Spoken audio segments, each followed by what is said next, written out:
بالك؟ اه واحد كده واحد. يبقى انا انهي ناحيه؟ انت الناحية اللي هناك. ماشي.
Good afternoon. Thank you.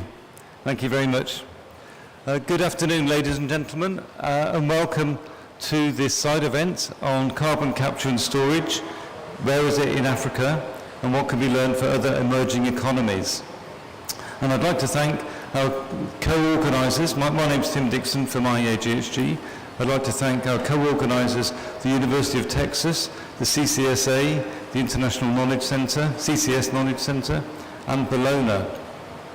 And what we have for you today is 3 countries from Africa, South Africa, Nigeria, and Morocco, who are going to share their experiences in developing CCS in their countries. But first of all, in case some of you have come along to learn about CCS, we're going to do a very quick 101 on what CCS is, carbon capture and storage. And here's the cartoon that basically shows capturing carbon dioxide from large point sources and injecting it underground, deep underground. And any large point source of CO2 the CO2 can be captured, whether that's power generation from fossil fuels or power generation from biomass, in which case it becomes a negative emission technology called bioenergy with CCS, BECCS, from gas processing, from industrial plants, energy-intensive industries such as cement, iron and steel, and even it can be used to capture CO2 direct from the atmosphere using direct air capture with geological storage, or DACS. And that's quite a topic in the removals discussions in the negotiations here. Now, the one thing wrong with this cartoon is the scale, because we don't just put it beneath the surface of the ground, we put it between 1 kilometre and 3 kilometres deep. And this is 3 kilometres deep to scale real project in Canada capturing the CO2 from a power station. And you can see the different geological layers there that keep it trapped. And actually CO2 is very good at trapping itself in geology. There's various mechanisms that keep it there. And this is borrowed from the IPCC special report. And what's good is that the longer it's in the subsurface, the more secure it becomes. And just to make sure, we do actually have international regulations to ensure that it's safe and secure in the deep geology.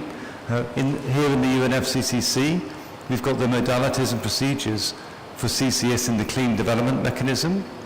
And we're seeing reference to those in the work of Article 6.4 as they start to develop that 6.4 mechanism. For offshore geological storage, we have the London Protocol, which provides regulatory guidance on how to store offshore and protect the marine environment. We also have international standards now for geological storage, transport, and otherwise. Do we need CCS? Well, according to the IPCC, we can't reach net zero without CCS. Firstly, for emissions reductions from these large point sources, but also for the hard-to-abate sectors, we do need to have technologies that can remove CO2 from the atmosphere, and they're required to play a role as well. And they appear in all of the recent 3 IPCC reports. And my colleagues at the International Energy Agency, they look at the role of the energy sector in the broadest sense, that's energy-intensive industries as well. And in their modelling, to get to net zero by 2050, we need to deploy all the low-carbon energy technologies, but CCS's role is significant. It's about 25% of that mitigation effort by 2050. And the reason? It can be fitted to existing energy assets. It can be retrofitted, so you don't have to destroy your country's energy system that's in place. You can decarbonise the hard-to-decarbonise sectors of industry, cement and iron and steel, as I mentioned. Potentially aviation as well, with synthetic aviation fuels. You can produce low-carbon hydrogen at low cost, so you can start that industry off. And as I said, you can remove carbon from the atmosphere through DACS or BECCS. And in their roadmap, produced for the last COP26, the IEA showed us all the different things that the energy sector should be doing to reach net zero. And within that is 4 gigatons of storage by 2035. That's a scaling up of 100 times to what we're doing now. And we're not on that path yet. In most of those energy technologies are way off the deployment rates needed to achieve this. But where are we with countries? Well, as well as the NDCs that are coming in, and yes, from the Glasgow COP, countries were asked to update their NDCs, and we've only had 24 in. But possibly more importantly, because they're only looking to 2030, the Paris Agreement also asked countries to submit their long-term low greenhouse gas emission development strategies. And of those, most of those looking to the mid-century do include CCS, as countries realise they really do need to use this technology. Where is it happening? This is, I borrow this from my colleagues at the Global CCS Institute. Thank you very much for this. They have a more up-to-date one for this year, but this one combines both the operational projects in red and the projects in development in blue. And these are all large-scale projects. And what's significant here is where the projects are in operation and being developed, particularly in North America, stimulated by the policy incentives that exist there, but also in Europe. but also a growing number in other countries around the world as well. And one thing is, here we are at this COP27 in Egypt, and maybe a future version of this map will include a blue dot for this country, because World Bank work from 10 years ago identified very appropriate CO2 sources here, cement production, fertilizer production, power generation through natural gas, and gas processing itself, and potentially very large capacities in geological storage, both in the Western Desert and offshore of the Nile Delta. So maybe in the future we'll have a blue dot on this map. So with that, I'd like to move on to the full agenda. We'll take questions at the end, and we're going to allow lots of time for questions. We're going to run through the speakers in this order. And first of all, I'd like to invite up Mr. Brad Crabtree, who's Assistant Secretary in the US Department of Energy, to give some words of welcome. Thank you, Brad.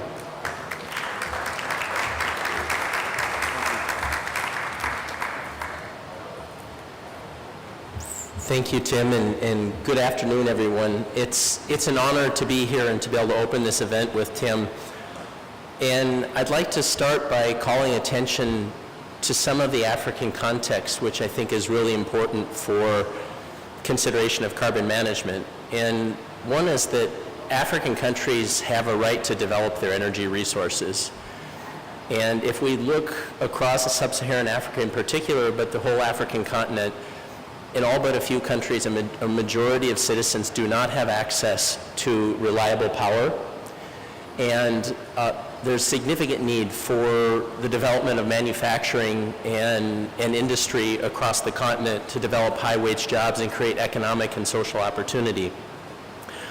At a recent ministerial meeting on climate in South Africa, more than 40 African governments convened to push forward an Africa-focused energy agenda that centered on energy access and infrastructure.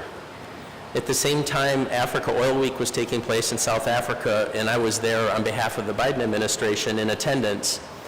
At one of the meetings, a senior official from Tanzania was commenting on the situation of energy access, and he made the point that all too often in Africa, the energy transition means transitioning from no energy to energy. And so we have here a very fundamental question of energy justice, and I'd like to just share with you, there's all kinds of different measures of this, but I think these figures really give some perspective on the context here. Based on United Nations data, if you take the 46 least developed countries, 33 are in Africa. Together they emit only 9% of the world's per capita average of emissions. The average person in a developing country like my own in the United States has a carbon footprint that's at least 23 times the average person living in Africa. So in that context, carbon management, carbon capture and storage, carbon removal provides an opportunity for Africa to develop its economy and industrialize as European and North American and East Asian economies have, but in a way that has a much lower carbon footprint. I was asked by Tim to share a little bit about, very briefly, what we're doing in the United States on carbon management and how that can hopefully benefit Africa and other developing countries. Let me start by noting that the most important thing that we've been doing domestically in the past couple of years is getting our own house in order on climate. We've made a major commitment through our infrastructure legislation to spending $12 billion over the next 5 years on carbon management technologies and infrastructure, kind of the whole value chain Tim described. You know, there's carbon capture, direct air capture, converting captured carbon emissions into products, and then there's also developing the CO2 transport and storage infrastructure. Our legislation will be helping the private sector develop technology and infrastructure across that value chain. We also have within that funding commitment a CO2 transport and storage program, and we anticipate over the next decade developing 20 to 40 regional geologic storage sites. From what we've seen with wind and solar and other low and zero carbon technologies around the world, what we know is that the kind of deployment and innovation that will result from this funding and legislation in the United States will bring down the costs of this technology and infrastructure for the whole world. We saw that with solar in Germany with their feed-in tariffs. Germany's investment in solar reduced the costs of solar for industrialized and developing countries alike. We've also seen it with offshore wind here in Europe, bringing down the costs of wind energy around the world. We're hopeful that these investments in the United States will accomplish the same thing in carbon capture. Just to give you some sense of the scale, we're anticipating between the infrastructure legislation and the tax credits that passed in August that we will see 40% CO2 reductions in the United States by 2030. And we hope in the realm of carbon management by 2035 to have 215 to 250 million tons of carbon capture storage deployed annual capacity, so a quarter gigaton. So as I said, we're hopeful that these kinds of investments will help lower the costs. We're working with Tim and others on this panel to figure out opportunities to help African countries incentivize these technologies here on the continent. I think this event is especially important in that regard. I'd also note that next week, the Nigerian government will be announcing an African Center for Carbon Management and Technology Innovation that will not just benefit Nigeria, but all of sub-Saharan Africa. The United States government and other governments are very supportive of that. The World Bank's involved. It's a great step forward. And then on Thursday next week, Nigeria and we hope Kenya will be joining the United States and other countries in launching a carbon dioxide removal initiative that will focus on demonstrating a whole range of technologies to remove carbon from the atmosphere and to accelerate that innovation process. And I think that's a great example of industrialized countries and African countries working together to advance technology that benefits all of us. So thank you, Tim and others, for having this event. It's very exciting, and I look forward to working with all of you to be supportive of developing carbon management here on the continent. Thank you.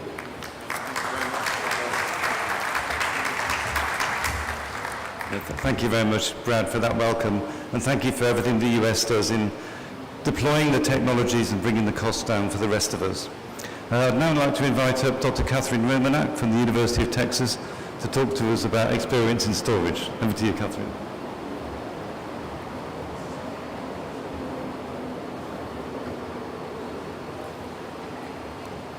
So thank you, Tim, and thank you, Brad, for that welcome.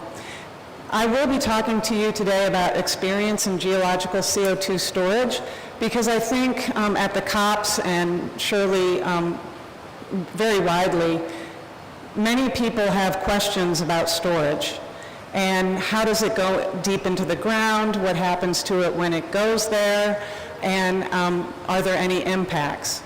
And so my aim today is to inform you with the 20 years of research that we've been doing in the United States to answer your questions on storage. Now, I'm with the Gulf Coast Carbon Center at the University of Texas at Austin, and like I said, thanks to the United States Department of Energy programs over the last 20 years, there's been a lot of research and development on the CO2 storage, how it's retained, and how we can monitor it to know what's going on at the site. So we've had that experience, and now we feel that very strongly that we need to educate the public about the processes of storage so that they can understand it, and also to transfer that technology to companies and countries that may want to use this technology to reduce their emissions. And so there's a wide variety of expertise on the team. We have fluid flow modelers. They do the modeling that shows us where the CO2 goes once it's injected. We have professionals that look into developing monitoring programs because when we put the CO2 deep in the ground, we monitor it all the way from the reservoir all the way to the ground surface. We also have geologic characterization and seismic interpretation because what this does is it helps us to know the right places to store the CO2. Where will the CO2 go, and how can we make sure that it stays where we put it? And then we're also involved in the economics and environmental justice of CO2 storage. How can we ensure that these projects bring economic benefit to the communities where they are implemented. And then we also have Tim Dixon as a research fellow who is an expert in policy and regulation. And we're also educating the next generation of students that can take this technology forward. So we started with very small injections, just 500 tons into a salty aquifer. And then just systematically, we upscaled this experience into 1 million tons per year demonstration projects at Hastings and Cranfield, and then finally at the NRG plant, which was storing 1.5 million tons per year. So our experience is on real projects. We're really doing this. And as academics, for 20 years, we've been asking the hard questions, many of the questions that you, being new to CCS, may be thinking right now for yourselves. The U.S. Regional Sequestration Partnership Programs divided the country into 7 different regions. And again, like I said, systematically look to understand where in these regions can we store CO2 and how can we upscale this technology to the levels that we need to get to actually, reach our emissions reductions targets. And now, with the great work that we've done and the way that we feel so good about the technology now, the United States is developing 50 million ton sites. And this is really the upscaling that is going to make a huge difference, and that CO2 storage in geological formations give us large-scale, permanent reductions. So how does it happen? Well, we inject CO2 as a liquid form through wells at depths greater than 800 meters. And what happens then is we have the right formations that trap the CO2 and the right formations that will accept the CO2. But this is done in between the small grains in the geologic reservoir, and the CO2 is trapped by several different mechanisms, which eventually cause it to dissolve and mineralize. So just to kind of wrap up and to let you know the outcomes of all of this scientific evidence that we've been gathering over 20 years, with 30 projects globally storing 40 million tons per annum, we've stored a total of 2 gigatons globally with no leakage or adverse impacts. We now know and feel very confident that the subsurface holds on to that CO2. It does not want to let it go. And so it naturally is trapped in the subsurface. Another thing that many of you may not have thought about, which I think is really significant, is that CO2 is not a foreign contaminant like many of the other industries that we have experience with, oil and gas or chemicals or things like that. CO2 is a natural component of Earth's systems already. So the Earth systems have the capability to to take that CO2 and to deal with it, and to, because it's not something that's foreign. And then I think what we've learned over these years is that the world really has the capacity for safe and permanent large-scale reductions using CCS. And so what we want to do now is give an invitation to countries who would like to look and see, could this be right for our country? Is this the way that we want to use our natural resources? What we want to do is help you to get on the path, because CCS takes a long time to develop. It's a large technology that results in large reductions and a lot of economic growth for countries. And so you need to get on the path as soon as you can, looking at the options in your country. Is this something you want to do? We can help you get involved with experienced groups, and we can provide technology transfer. That's really what we want to do. And we can show you how to utilize United Nations funding mechanisms to build your capacity in CCS. Thank you very much.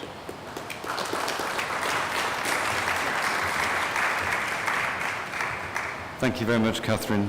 So now I'd like to invite up Dr. David Khoza, who's the Executive Manager of the South African Council for Geoscience, to tell us about the South African program.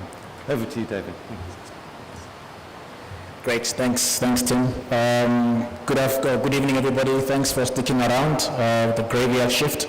So this is just a quick update on the program that we're doing currently in South Africa. So we have quite a variety of energy sources. A lot of our energy in South Africa comes from burning of coal. Slowly introducing a lot of renewable sources. So what this map is showing is where all those sources come from. So solar, coal, gas, hydro, and the pink dot there at the southwest is Africa's only operational nuclear power station. So that's north of Cape Town. So we generate a lot of coal, or energy from coal, and that results in us emitting quite a bit of CO2 into the atmosphere. So our government has tasked us to do something about it, and this is looking into capturing CO2 from large emitting sources, coal-fired power stations. But in this case, we're looking at sourcing the coal from Sasol's Secunda plant. So this is the petrochemical plant that is in the eastern part of South Africa. It is the single largest point source emitter of CO2 globally. So it's got some 56 million tons of CO2 being emitted there. And it's almost pure food grade CO2. So the site that we chose is about 20 odd k's from the Secunda site. And what we're looking at there is to inject CO2 at a depth of about 1.2 kilometers in those green rocks there. So those green rocks are basalts. And if you want to learn more about how it works, it's been done in places like Iceland, and it's been done quite successfully. So we're targeting those type of rocks at about 1.2 kilometers. And initially hoping to inject about 100,000 tons of CO2. So this is a pilot project that has been jointly funded by the World Bank for about $23 million and also the South African government for about $5 million. So the capturing and storing carbon on its own, it must have some sort of commercial benefit for it to be sustainable in the long term. And for this program, we're looking at a whole bunch of utilization options for CO2, including things like enhanced geothermal energy generation, looking into creating of development of new aggregate materials and using CO2 also for cleaning up of mine water. So the realization from the South African government is that we will be using coal for a very long time, and we cannot just switch off some of our power stations, but we need to do something about the emissions. And this is a scientific interventions that have been put in place to look into how we can do our part in reducing the emissions. We'll leave it up there. Thanks.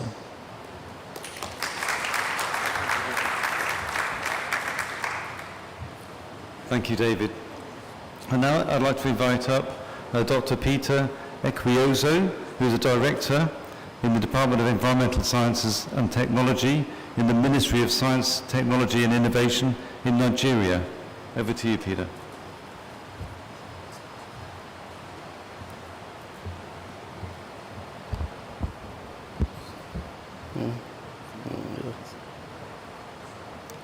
Yeah.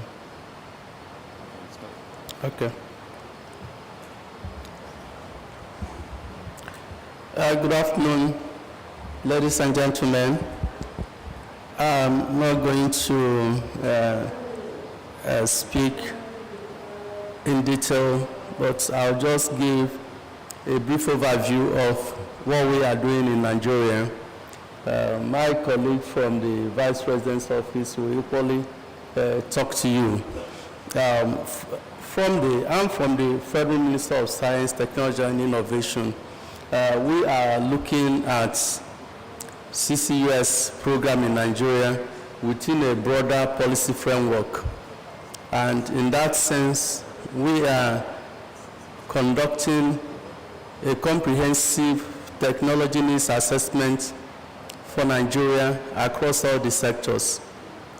We have also, as a government has come up with an energy transition plan, and within this energy transition plan, It's actually based on, we are using natural gas as a base, and in that wise, we are also promoting a number of technologies within that policy framework.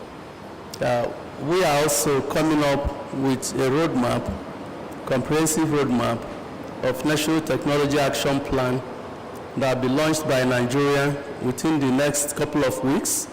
CCUS happens to be one of the prioritized technologies under the supervision of the Vice President of Nigeria. We are coming up with currently a scoping study, which will be explained by my colleague, is being carried out. That scoping study and diagnostic study is to assist us to identify sources, storage, and of course, utilization of that within the framework of national development. We are also currently proposing, and it will be launched tomorrow by the Honorable Minister of State for Science, Technology and Innovation in Nigeria, Africa Center of Excellence for Carbon Management Technology and Innovation. Within that, we will be having a CCUS platform on knowledge dissemination that will help us not only to have a robust capacity building program on CCUS, but also it will be a form of one-stop shop for policymakers, for researchers, and of course for industry. We're also within this framework, we are coming up with a big program. Just last week, few days last week, the workshop, an inception workshop for CCUS was organized in Nigeria. That is also being led by efforts from the Office of the Vice President.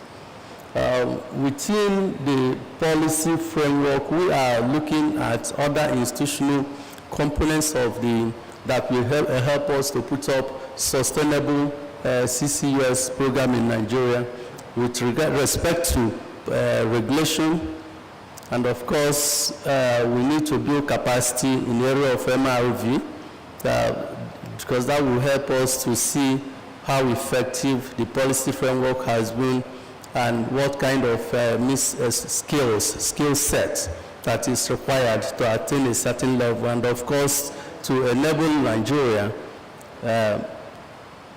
do what is called pilot testing of all the prioritized technologies within the National Technology Action Plan. That will be immediate way forward for Nigeria. And tomorrow, the Africa Center of Excellence for Carbon Management Technology and Innovation will also be launched by my minister. On these few remarks, that sounds like an overview. I don't have a detailed presentation. My colleague from the Vice President will be, Office of the Vice President will be giving you more information on CCUS. Thank you very much. Thank you for listening. Thanks.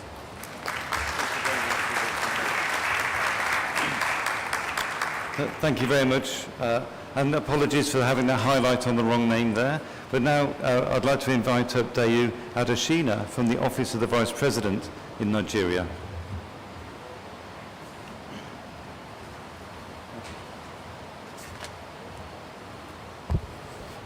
Good evening, ladies and gentlemen. The federal government of Nigeria has committed to an energy transition program which was launched just this previous month of October. And in that energy transition program, CCUS plays a huge part in this program. Back in 2019, we had engaged the IEA in discussions as to what projects would be highlighted in the energy transition program. and CCS was one of the major ones, which culminated in another discussion with the World Bank. And so we decided to have a pilot for the country, and capacity building was identified as one of the major sensitization and awareness tools that we needed to embark on as a country. So we've had 2 workshops. The first workshop was for stakeholders, and this was back in 2021. And like my colleague from the Ministry of Science and Technology has just told you, the second one was last week, where we had a wider stakeholders engagement that had various people from different sectors, the industrial sector, geologists, the oil industry, the cement industry, food and agriculture, a whole range of participants. The World Bank has also appointed a consultant for the scoping that will be done for this pilot project, and we're hoping that by the second quarter of 2023, a full report will be handed to the government, and the implementation of the pilot project would start in earnest. The federal government is committed to carrying out this program, having signed up to emissions reductions first in 2015 and secondly in 2021 at the Glasgow COP meetings. It's also important to note that in the revised NDC, CCS is also included in that, so it's a national program for us. We see this collaboration with the World Bank and the IEA as a path forward to helping us achieve our decarbonization strategy, and hopefully with the launching of the Center of Excellence, other African countries and indeed other countries in the world can join us in carrying out this program. Thank you very much.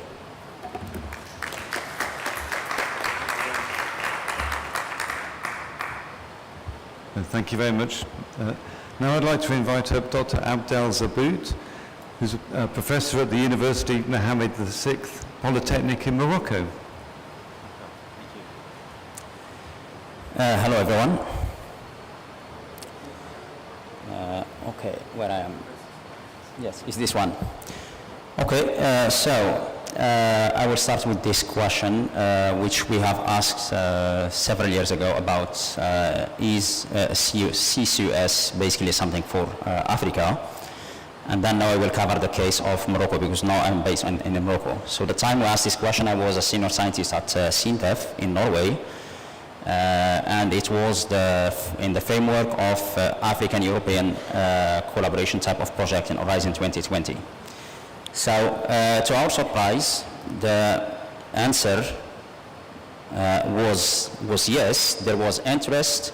There was several synergies between the priorities that Morocco has and other countries. Basically, is the renewable energies programs, the hydrogen, green hydrogen program. So the answer was yes. And then we worked on how to come up with a plan on how to bring something that can meet those priorities. The African context, as I mentioned, so there is a large renewable energy potential, and Morocco is one of the countries that is, which is ranking very high on sustainability and the deployment of these renewable energies. They wanted as well to capitalize on this large potential in deployment of green hydrogen as a vehicle for value creation and for export from Morocco to Europe and the rest of the world.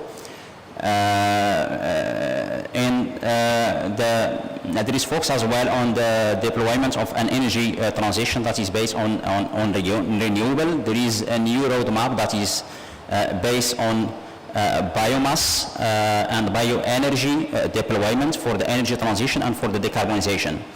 And then the question was then what CCUS can be playing as a role in this as a business, basically a business opportunity. So the answer is that CCUS can create a completely new industry in Africa for the decarbonization of hard-to-abate industry. So there is hard-to-abate industry where CO2 is coming basically from the rock itself, cement, phosphates, a number of other examples. Then those industries, they need to decarbonize while maintaining growth, and then CCUS is offering them this opportunity.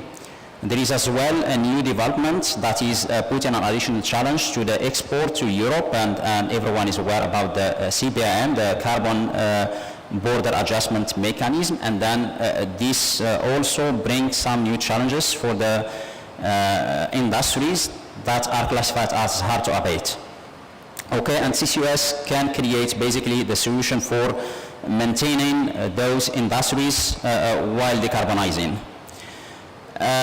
So I'm just going to give examples of renewable energy-driven CCUS value chains that can be implemented in Morocco, and of course on the research basis, such thing is under a study. Is not something which is new that I'm presenting here, but just something that, for example, the Power-to-X is every time is sold as a vehicle for the deployment of the hydrogen, green hydrogen economy. But when we say the X, so the X, most of them except ammonia, they have the carbon, and the carbon should come up from somewhere, and this somewhere can be the hard-to-abate industries. Basically, the CO2 which is in there then can be used in creation of well, methanol as example, but there are many others. And then those type of products that they have a well-established logistics can be used for even increasing the energy access to oil. So we can use fuel cells basically of methanol directly for fueling or for generating electricity to remote areas, especially in a period of high intermittency and long period of intermittency. Clean cooking as well can be from methanol, so, and this is well known basically. Most of the rural areas now they use wood, and then this is creating premature death. And methanol stoves can solve this issue. Fuel blending as well, this is something that was proposed. I'm not the first person to propose such thing, but there is a clear one value chain that can take the CO2 from hard to abate and then use it as a vehicle for the energy transition. The second one, which is the carbon direct removal, and this can involve basically the geological storage of CO2, and then there is big now talk about that we need to suck CO2 from the atmosphere, either by using, of course, in the short term, we can use the nature-based ones, but they are not enough, so there is the bioenergy CCS that can create negative CO2 emissions if storage is applied, and this can create a market of credit CO2 market, so they can give access basically to Africa. So, and this is again to exploit into and synergize with the program of the deployment of bioenergy or biogenic energy sources. The DAC, and this is the artificial sucking of CO2 from the atmosphere, and this everyone know that it needs to be deployed in places where you have cheap electricity and cheap heat basically, and those ones now Morocco and of course not only Morocco, many other countries in Africa, so they can offer a solution for this negative CO2 emission solution. And I finish with this, thank you.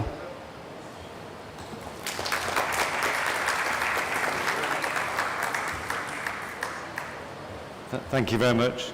Now I'd like to invite up Dr. Ruth Herbert. She's the CEO of the CCSA, to give us her insights. Thank you very much, Ruth.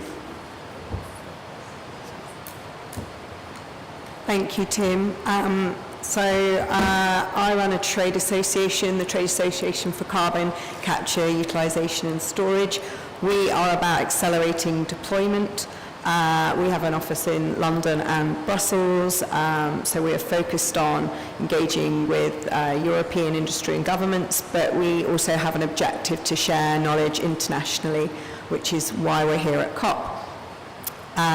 So we're about delivering this now. We no longer promote it. We changed our strapline earlier this year. We don't need to promote CCUS. We all know that we need it to reach net zero, and now we're about accelerating commercial deployment.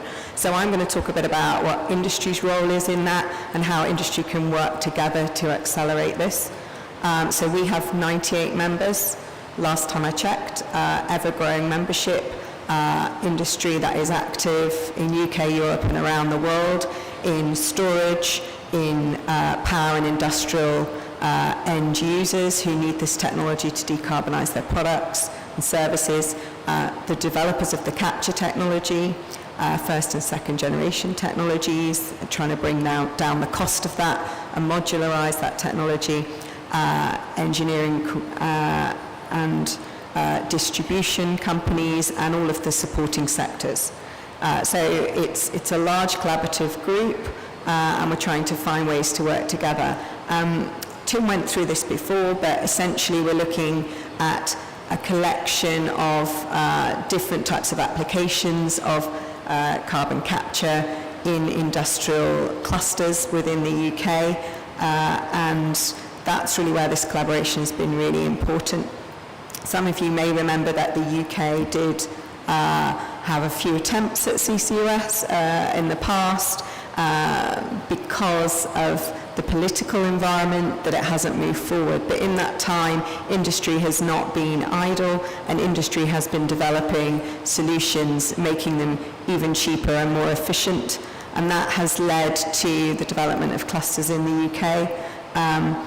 This was picked up upon by the government in sort of, I would say, 2020, 2021, which was a really big year for strategy in the UK on CCUS, culminating really in the net zero strategy just before COP in Glasgow last year. That had a very key role for CCUS in that reaching the 78% by 2035 legal target that the government has as an interim target on its pathway to net zero by 2050. So it committed to clusters, at least 4 clusters, CCUS clusters operating by 2030, with 2 operational by the mid-20s.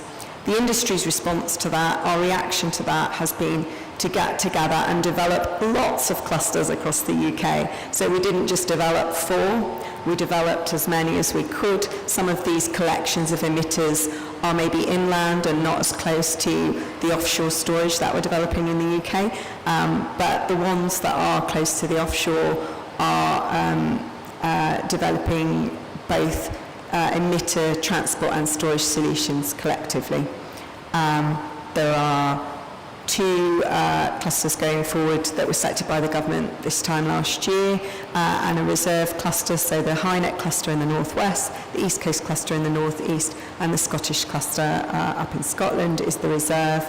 And there was a competition to select which capture projects would connect to those clusters, and there were 41 eligible applicants, so there were more than 41 applicants, 41 of those were eligible. 20 were shortlisted this summer, and the aim is to have as many of those as possible operational by the end of 27, and we're just waiting to find out which ones will move forward. And they were spread across these clusters, as you can see. So industry has really responded to that government strategy, and I think that just shows what can happen when industry gets together, gets really aligned behind a clear statement of ambition from government. So if the government ambition is clear, industry can deliver. What we're waiting for now is the contracts and the finalisation of the legal framework to enable the spend on those projects. But we have a huge amount of private sector investment waiting to pile into this industry. These are some of the projects that are going forward in phase 2, and hopefully some of those will reach a final investment decision with the government hopefully within the next 12, 18 months. The final point here the storage capacity is really important. Katherine talked about that. UK is a really good example of having lots of offshore storage. It's different in every country, so that might not be relevant everywhere. But what is relevant everywhere, I think, is identifying your storage sites early on and getting some early investment in those, in scoping those out, understanding them, doing as much appraisal as you can early on, so that you know where to focus, because there is a long lead-in time to get the geology right. And we've now had another licensing round for CO2 storage in the UK with 26 bids, so that was over the summer. So again, just showing that there is a lot of interest in that, but it's just really important to get that in early. It wasn't sufficient just to go with the 4 licensed sites that we already knew, even though we have an ambition for 4 clusters by 2030, because the demand for carbon capture is huge from our industrial sector, and we need to develop the storage in advance. So we've come up with a sort of model of how to build a successful CCUS industry. And this is something that we've published on our website. It's for everybody, you can see that, you don't have to be a member.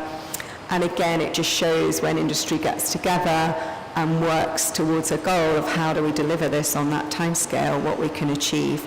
And there are a lot of actions and a lot of stakeholders in this space just within the UK, and I imagine that's multiplied when we look internationally. So just to emphasise that collaboration between industry, but between industry, government, regulators, civil society is really required to get this off the ground. Thank you for your time.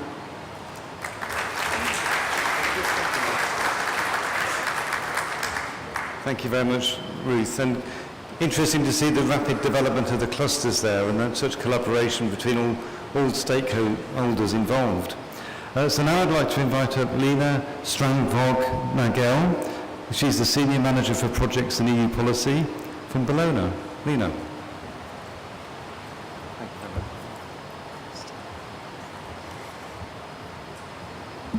Thank you, Tim, and thank you to all the excellent speakers before me, and Tim, great pronunciation of my name. I am here today representing Bellona, and Bellona is an NGO with roots in Norway. And actually, I am specifically representing the Brussels office of Bellona. And I think that the story of why we decided to create an office in Brussels relate to the story of why CCS is important and why today we're having this event. So Norway decided to start its office in Brussels after the referendum in the 90s, where Norway decided to vote no for the EU. Bellona, on the other hand, had the vision that the EU would be a leader in climate policy. I think we can see that now as being true. And, of course, based on the fact that climate change is a global problem. That being said, although it is a global problem, a common problem, we do need to acknowledge that the solutions on the ground and the challenges on the ground are very different across regions, across countries, and also across continents. So with that, I agree with what many of the speakers were saying here today, that we need to really make sure to look at each country to see where CCS can play a role. There are no silver bullet solutions, and CCS is not either. In Bellona, we work specifically on CCS, on industrial decarbonization, where CCS is a solution where we cannot otherwise decarbonize through electrification with renewables. And when we look to try to see some of the lessons learned, perhaps both in Norway and the EU, there of course are limits to how we can generalize, but I thought I would mention a few of the things that we have seen that can really maybe be something we can bring with us also in the context of Africa. And originally I was thinking to end with my conclusions, but I think rather I will start with them. So I think what we have seen, which is the determining and characterization of the current development of CCS, is that the existence of the technology, the functioning of the technology in and of itself is not enough. If we really want to get this off the ground, we have to make sure that we reduce investment risk. And for this we can You can do it in many different ways, but one thing that is something we need to address is, of course, the dependence of CCS on infrastructure, large infrastructure. And to this, we often talk about this chicken and the egg problem, where the emitter is in dire need of storage to justify big investments, and the storage facility is in line, or is depending on a steady supply of CO2 to justify its investments. And here governments can play a very important role, coming in either as a partner in projects or maybe as a guarantor. And this is very important. There's also other support mechanisms that governments can institute.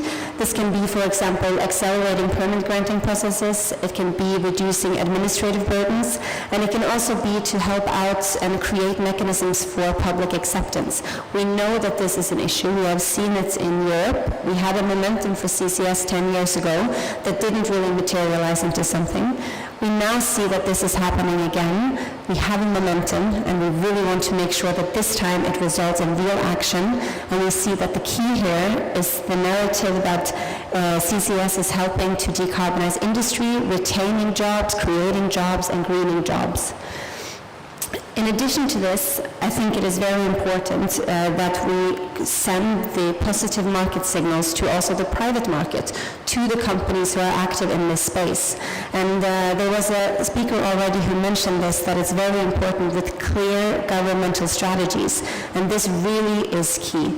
Not only do we need a regulatory framework that supports and reduces risks wherever it is possible. This is related to especially, for example, trade amongst countries, because CCS is, by definition, a cross-border activity where the geology is most suitable, for example, for storage.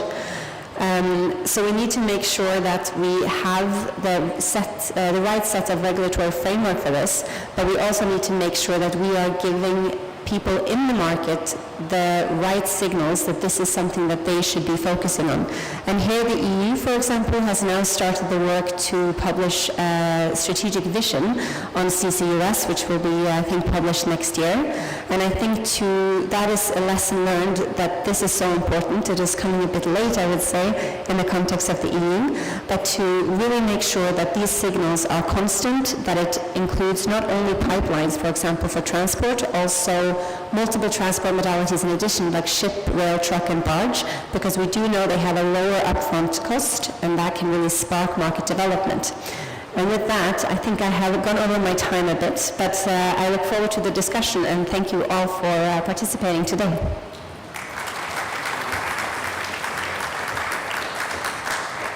Thank you very much, Lina. So last but certainly not least, I'd like to invite Beth Hardy-Valiaho from the International CCS Knowledge Centre. And especially a big welcome to Beth, because this is her first day back at work after a year off for maternity leave. So fancy coming into a COP on your first day back. Well done, Beth. Thank you, Tim. It's true. I actually brought my one-year-old son with me to Egypt, and that's why we're all here, right? For the future and climate change. So just a little reminder there. So I am from the International CCS Knowledge Center, and at the International CCS Knowledge Center, we've been around for about 6 years, and we are established to act as a trusted advisor. We house the engineers and people that actually built the world's first large-scale carbon capture and storage facility on a power plant. It's been operating for 8 years. The Boundary Dam carbon capture and storage facility has the ability to capture up to 1 million tons a year. And it's been doing that. It exists and it works. So I want to talk to you today, not about power CCS, but about industrial CCS and how we can take lessons learned and apply those. So Tim mentioned earlier the International Energy Agency, the IPC, and many others that talk about how carbon capture and storage is essential on our path to net zero. The World Economic Forum does the same. They have a net zero industry tracker that was released this year, and no net zero can happen without deep decarbonization of industrial sectors. Production of iron and steel and cement are 13% of global emissions. Producing iron and steel, as you know, is a lot of energy needed because we need that heat. producing cement. You know, 1/3 of processing of cement is actually process related. And so as the world is moving towards renewables and others for power and other sectors, industrial sectors can't do that because you're producing something, you're manufacturing it. So the only way to reduce emissions on a large scale for industry is with CCS. Carbon capture and storage is feasible on cement and other industries. Actually, Emission Reductions Alberta is here in the room today, as well as Mitsubishi Heavy Industries. We partnered with both to do a study in Alberta, Canada, an engineering deep study on Lehigh Cement facility. We took the lessons learned from that power plant and applied them on cement. When you're producing cement, you actually have two streams of emissions, okay? There's the energy emissions and those industrial process emissions that I mentioned before. Energy emissions, we can reduce those by energy efficiency improvements. But the emissions that come from producing the cement, the chemical reactions of the limestone, you can't do anything to reduce those but carbon capture and storage. So in Edmonton, Canada, you'll see that carbon capture is advancing its way on cement in the near future. And then I just want to talk about CCS and our Paris commitments. Tim mentioned a lot of this before, but I want to apply it to Africa. So as Tim mentioned, you know, there are many countries that have nationally determined contributions, and African countries alone have 53 that have submitted their NDCs. 12 pledged for net zero. Nigeria, we heard, actually has noted carbon capture and storage in their NDC. You can actually include carbon capture and storage as part of your nationally determined contribution, and I think that's really important. Global demand for goods is raising industrial emissions, and energy efficiency is not raising as much quickly as possible as the demand. Industrial activity has risen actually 70% since 2000, and in 2021, it was directly responsible for emitting 9.4 billion tons of CO2. As you can see here on this slide, per capita iron and steel and cement production in Africa has increased overall in the last decade, as in most places in the world. And per capita production remains the highest in North Africa, which has major chemical and petrochemical industry, especially fertilizer. So we want to turn to those lessons learned and those opportunities that we can have to work together to make sure that the next projects are cheaper through iterations, and ensuring that we can lower costs through the policy realm with partnerships with government, but also working together across industry to accelerate deployment on a more rapid pace. Thank you.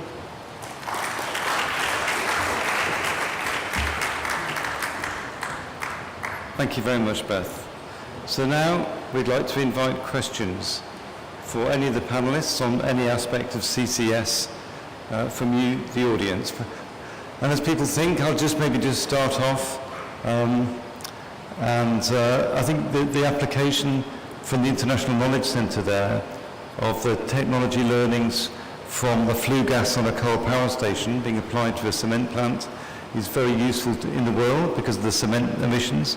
And here, just even in Egypt, I think it's something like 25 million tons of CO2 per annum could be captured from the cement plant here. So there's very good potential. So I'd like to ask David, what would help accelerate your progress on CCS in South Africa? Well, thanks. Hello? Is that good? Okay. Thanks, Tim. So, no. They're going to switch it on in the back.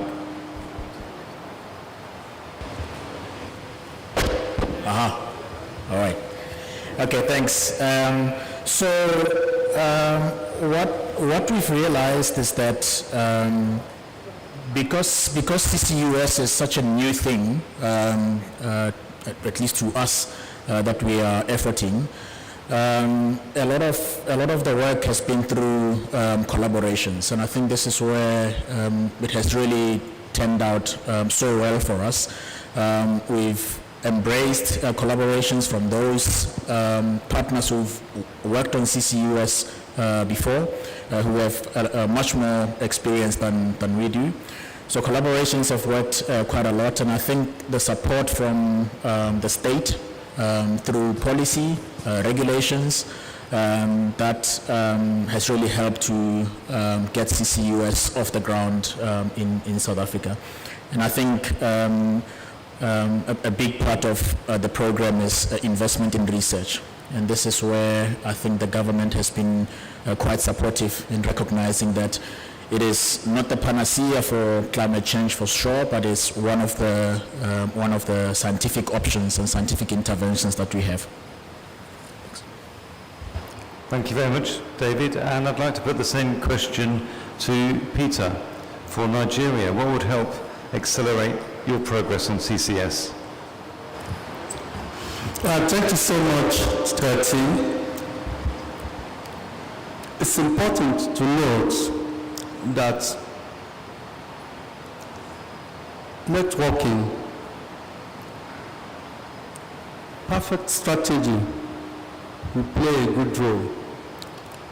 The starting may be very slow, as in Nigeria, but we are coming up with a strategy. I have just explained in my overview that we are looking at the entire policy framework within which any technology is deployed in Nigeria.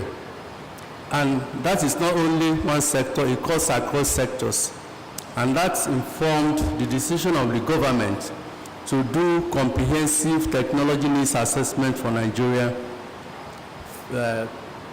assessment in climate change mitigation and adaptation, not just mitigation and adaptation emphasis, and develop a technology action plan across all the sectors on how these technologies should be used or deployed for accelerated economic development. And in that sense, we are looking at a whole range of government programs from the Energy Transition Plan. My colleague just explained that we have carried out a review of the nationally determined contribution under the Paris Agreement, and just last year at COP26, the President increased our ambition to 47% and also increased the sectors that we are committed to cut down global warming up to 7 sectors, waste and water resources inclusive. And the technology needs assessment we are doing is touching all these sectors. In the next couple of weeks, Nigeria will be launching the National Technology Action Plan after approval of the Federal Executive Council. Also, the government has come up with, apart from national action plans that the government has put in place, one government has put in place Energy Transition Plan, another government has come up with a national action plan on short-lived climate pollutants that has been approved by Federal Executive Council in 2019. And in that plan, 22 mitigation measures have been approved, part of which is waste dump technology. Okay? The government is also comprehensively looking at national waste-to-wealth program. How can you convert waste that have accumulated in most cities in Nigeria, convert it to waste, and of course do methane abatement and all of that. So I believe the direction of the government of Nigeria is in the right direction, because we are looking at creating a perfect policy framework, looking at our regulations, and also within this have in place a plan for capacity building, because it's very important. If you don't have the right skill set that will enable you to deploy these emerging technologies, you see that you'll be going back and forth. But that plan is being put in place, is slow, But I think at the end of the day, the acceleration will be very fast. Thank you so much. We are also recognizing partnerships of development partners, of researchers, we are also planning by next year, we'll be doing exchange programs, okay, for masters and PhD programs in modern labs. We discussed that with U.S. Assistant Secretary for Fossil Fuel, that's Brad sitting here. So we'll be undertaking this not only with American, with Germany, and a number of nations who are willing to partner with Nigeria to see us through in this endeavor. Thank you. Okay. Thank you very much, Peter. And it's very important, as Peter mentioned, to include CCS in the technology needs assessments that are undertaken for countries, or in the NDCs, or in the long-term strategies. And certainly the technology needs assessment has been undertaken at the moment for Nigeria, so it's important, I think, because that helps to mobilize international climate finance for these countries. So I'd just like to ask Peter, Abdel, the same question for Morocco, what would help accelerate CCS there? And then I'm going to look around the room for questions. Yes, thank you, team. So it's a very good question, and I think it's a multidimensional as well answer. So it has to be taken through different aspects. First, we need to raise awareness that CCS should be part of the decarbonization. So now, as I mentioned, there are roadmaps that are including power to X, but it's not spoken about as a CCS. So, and the decarbonization is spoken about through renewable, biomass, biogenic, basically, and a number of other things. Second is that I think that there is less data about the storage capacity of Morocco. So if storage is something to be considered, then an assessment about the capacity is something that should happen. But the raising awareness and then bringing the CCS into the decarbonization pathway, that's something which is first to increase by just shedding more light on such a topic, arranging more events. Task force of decarbonization exists, but it's not spoken about as CCS. Yeah, I think that's all at this moment to start. Thank you. Okay, Abdel, thank you very much for that. And it's good to hear storage capacity mentioned, and as Ruth mentioned, you really have to start early in assessing a country's potential CO2 geological storage. It takes some time to assess the country's potential and further time then to develop it at a project-specific basis. And it's a very good start to develop a national storage atlas. We've seen that with South Africa. It mobilized and was a catalyst for the main action to happen there. So now I'd like to put the questions open to the room. Any questions from the floor? There's one at the back, please. Who's got the mics? There's the mic. Oh, I got the mic. Okay, the gentleman on the left first. If you could say your name and affiliation, please. Yes, I'm from Russian delegation. My name is Vasily. We are doing more or less the same studies in Russia, but and many thanks for the speakers. But what strikes me that nobody talks about the economics of all this. And we know that application of CCUS makes everything kilowatt hour of electricity or hydrogen or cement 2 times more expensive than other technologies. So what can you do with this? I think, well, to start, I think the incremental cost of energy when you fit capture and transport and storage onto an energy plant is fairly modest, particularly compared to other mitigation options at the levels we need going to reach net zero. And certainly it's very modest compared to the energy price shocks that we've seen recently because of the turmoil that we have in your region, in fact. So and compared to the cost of not acting with climate change, it is a low-cost action. And it applies, I think, to most of the energy technologies. And whilst it's very welcoming to see the costs of renewables coming down, wind and solar, excellent there, but there's still a need for electricity supply when the sun's not shining and the wind's not blowing, so you need backup electricity supply there. And you have to look at the total system costs. And in that case, CCS on the electricity system reduces the total system cost of decarbonising that significantly compared to not having CCS in your electricity generation. So I don't know if any of the panelists would like to add anything else. Beth would like to say something at the end, I think. Hi there. Yes, we actually are operating the Boundary Dam facility, and that, of course, was quite costly per ton because it was the world's first. When you have the world's second and when you have the world's next, the costs are going to come down more and more. So actually looking at costs at the world's first compared to other large-scale capital projects, it was very comparable. And so when we're looking at this, deploying, as I mentioned, through iterations, bringing costs down using lessons learned. Yes, you're going to have government incentives to start these projects, and that's very necessary, as my colleagues mentioned. But if you're going to have public dollars going into these projects, there needs to be public knowledge sharing coming out of them as well, and the DOE is doing a great job of that. So my suggestion is to maybe look at the opportunities to learn from others and not have one-off projects, and that'll reduce costs as well, just to add to what Tim said. Okay, thank you. I'd like to take the question. Sorry, was there somebody else wanting to contribute? Was it? Oh, I just wanted to say that we obviously, there's some in the audience as well, power sector members of ours that are looking at gas-fired power stations with CCS and the studies that they've done looking at the cost of the system. A little bit of gas-fired power with CCS, and that would be the same for any other fossil with CCS.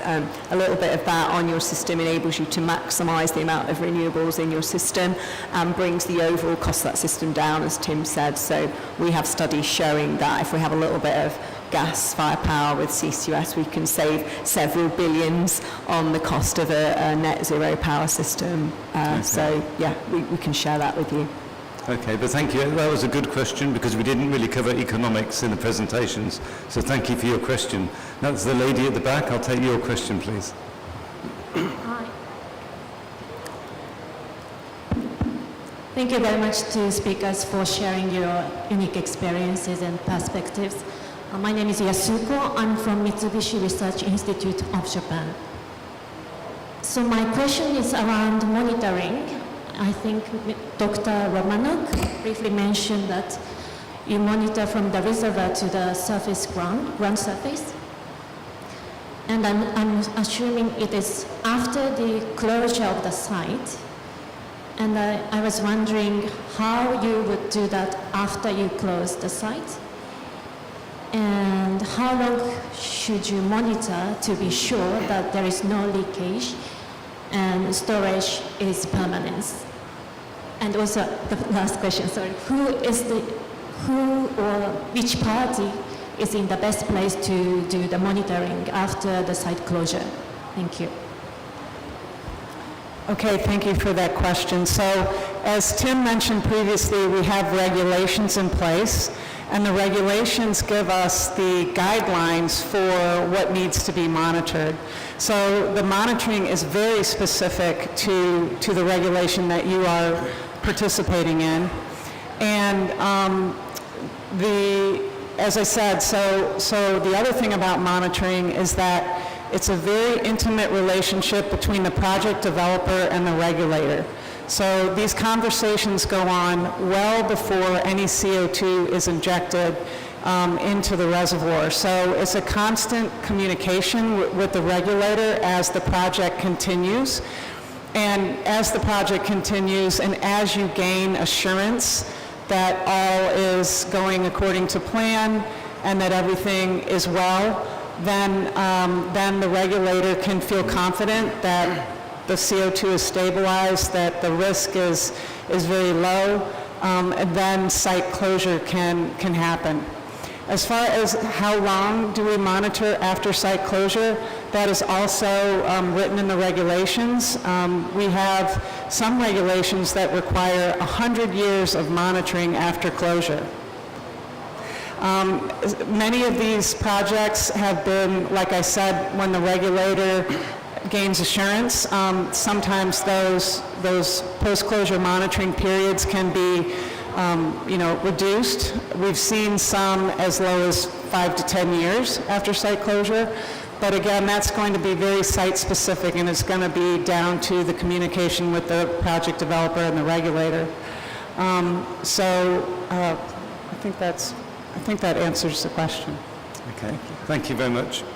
So can we have the mic over here for the next question? And I think this fly wants to ask a question as well, but I'm not giving him the mic. So there's the gentleman in the middle here.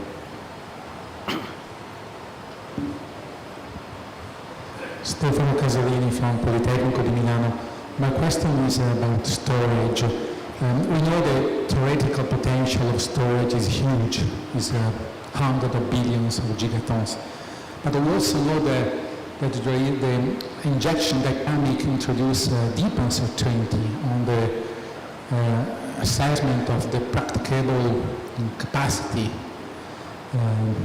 So it's difficult to forecast the rate of injection, the decline in the future of the rate of injection, and this uncertainty has affected the confidence in the storage, the confidence of the perspective of the storage deployment. So I want your view on this problem, so the practical possibility, the dynamic injection, to forecast the dynamic injection in the future.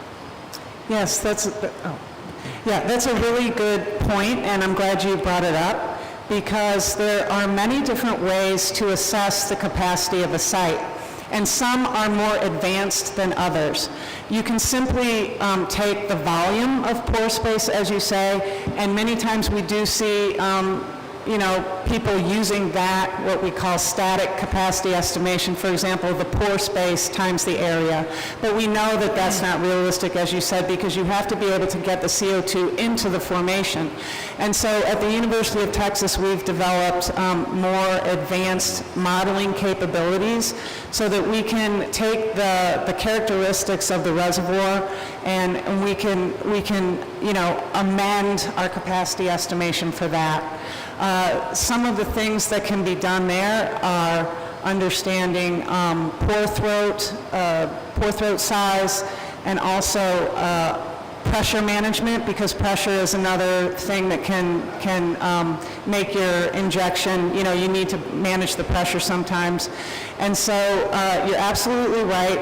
You'll see capacity estimates that will be wide-ranging, orders of magnitude.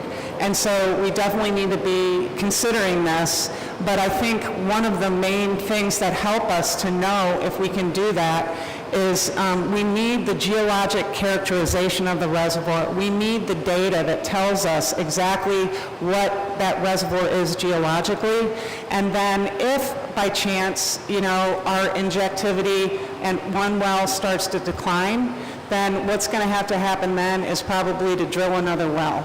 But in any case, thank you for bringing that up. Not all capacity estimates are the same, and we need to go more to the dynamic capacity estimates, those that take into account, the injectivity and those other geological characteristics that really give us the knowledge of what we can expect for the true injectivity and storage capacity.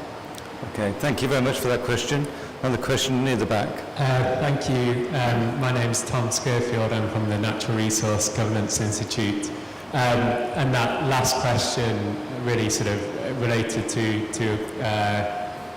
my question around sort of all the reports you hear around CCS underperforming expected capacity. You hear it, capacity estimates of sort of 80-90%, and then in reality being a lot less.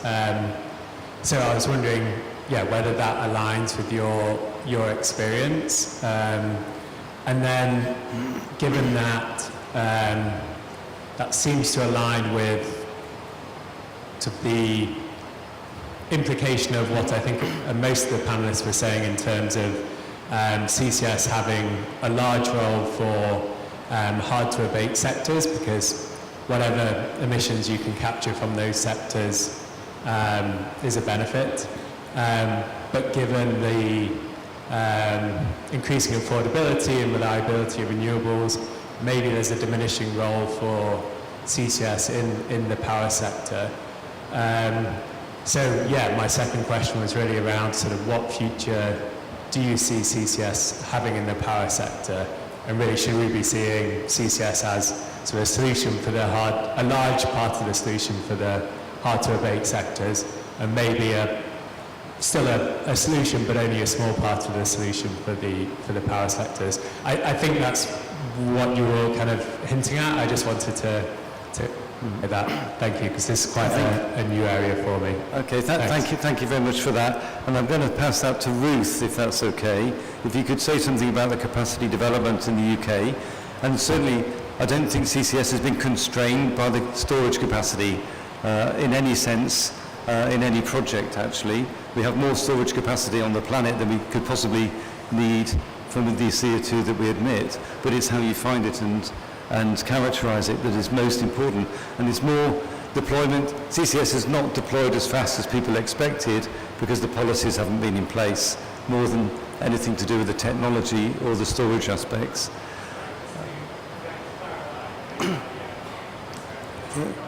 Guy, could you use the microphone? Thanks. Sorry, maybe I misrepresented what I was meaning in my first question. More about whether CCS facilities set up, there's maybe an estimate that it'll reduce emissions by, say, 90%, but in reality, in practice, once the facility is up and running, it's maybe only reducing emissions by 50 to 60%. In that sense. So there's two aspects to that. One is these large-scale capture plants on the dilute flue gases are the first of a kind plants, and so they've not been as efficient to capture as may be expected. That doesn't apply for the industrial sources where you've got high purity CO2 streams, where you're getting 99% CO2. But what we've learned and what we know we can do is improve the capture rates on these dilute flue gases from coal and gas power plants up to over 99%. It's actually quite easy to do. In the climate models that are used by the IPCC, they've used an assumption of 90% capture rates, and that 10% remaining emissions are very significant in higher mitigation scenarios that we need to achieve. But what we now know is that it's not much extra cost to go above that. So we've got the knowledge now to do this really high efficiency on these dilute flue gases from the power plant. I don't know if anybody else wants to add to that. I would like to get one last question in at the front. Was there a second part of your question as well? Got 2 minutes left, and I'd like to get the lady at the front question.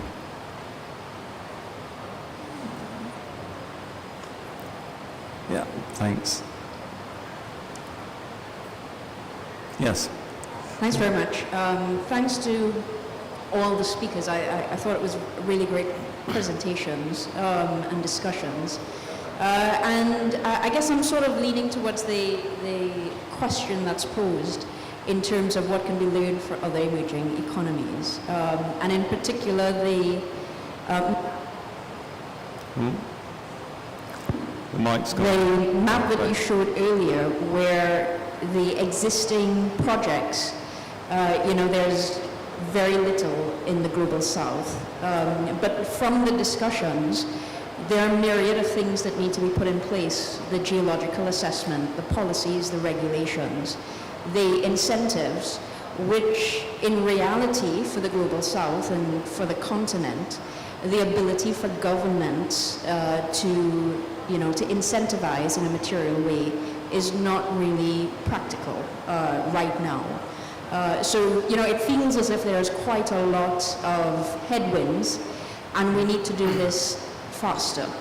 So I guess my question to the panelists will be, what is the area of focus for us to really accelerate the deployment in the south? The technology seems to be there.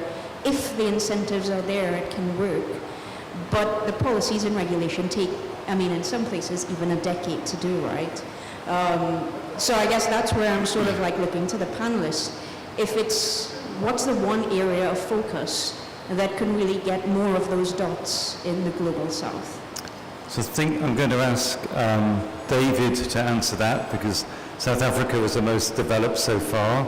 So if you can answer that question, David, and then we'll have to wrap up.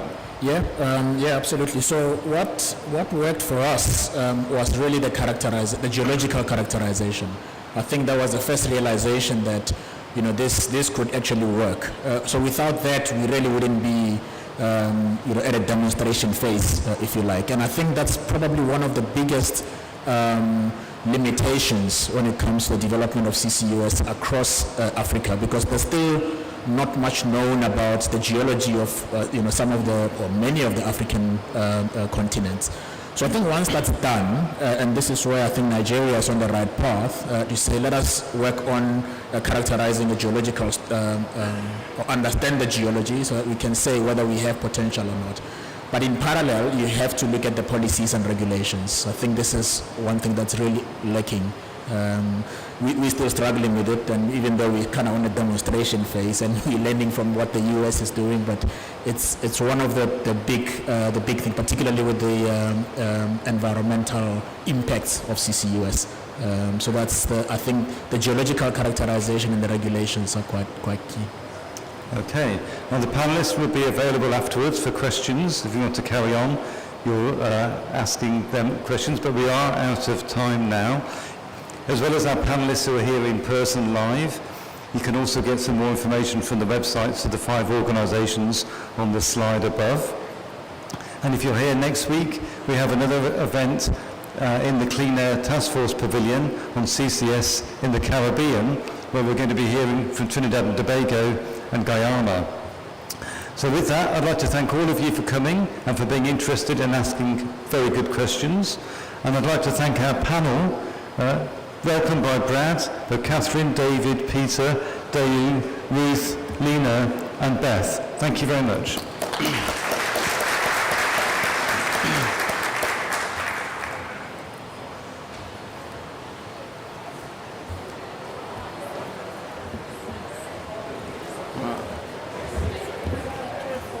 Yes, that would be great. Yeah, thank you.